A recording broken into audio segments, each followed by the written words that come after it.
तू तो ये तना ये जान खूबसूरत हो, कोई से किनले किसी नले ही मूरत हो। चांद से भी सुनरी तू हम सौ गुना, मनवा पिता मिलनवा के दिन गाने लगा। तोहरा पायल के बाजी रंग बाजी हो, आवाज से मिजाज बनेला। तोहरा पायल के बाजी रंग बाजी हो, आवाज से मिजाज बनेला।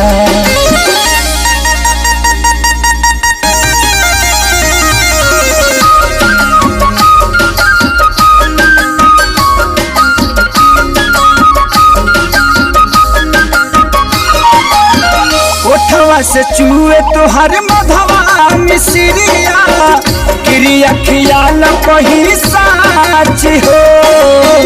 हिरनियन चाल देख के मनवा, हिरनियन जाला नाच हो। पिया कातिल पिया कातिल तोहार दोनों नैना, बड़ा ही तगा बाज लागेला। जब तू हंस हंस के बोले ला भुलिया, भुली में बड़ा राज लागेला। जब देलू तो हंस नस नस कहनेला। तोहरा पायल के बाज रंग बाज हो, आवाज से मिजाज बनेला। तोहरा पायल के बाज रंग बाज हो, आवाज से मिजाज बनेला।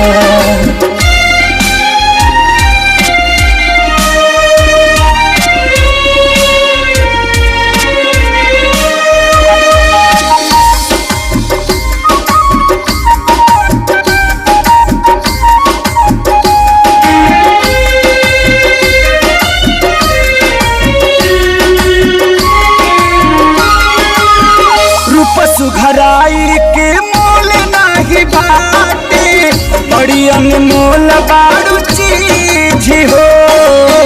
केहू के परे न तो हम तो नहीं नजरिया, बहिया में बांधेला बीज हो। पिया छम छम पिया छम छम छमकेला पैजनिया, जवनिया ही और मारला। देखा बाजे कमर में कर धनिया, मिले के मन जोर मारला। चाहिए मिल चालू होली दिवाली मनेला। तोहरा पायल के बाज रंग बाज हो, आवाज से मिजाज बनेला। तोहरा पायल के बाज रंग बाज हो, आवाज से मिजाज बनेला।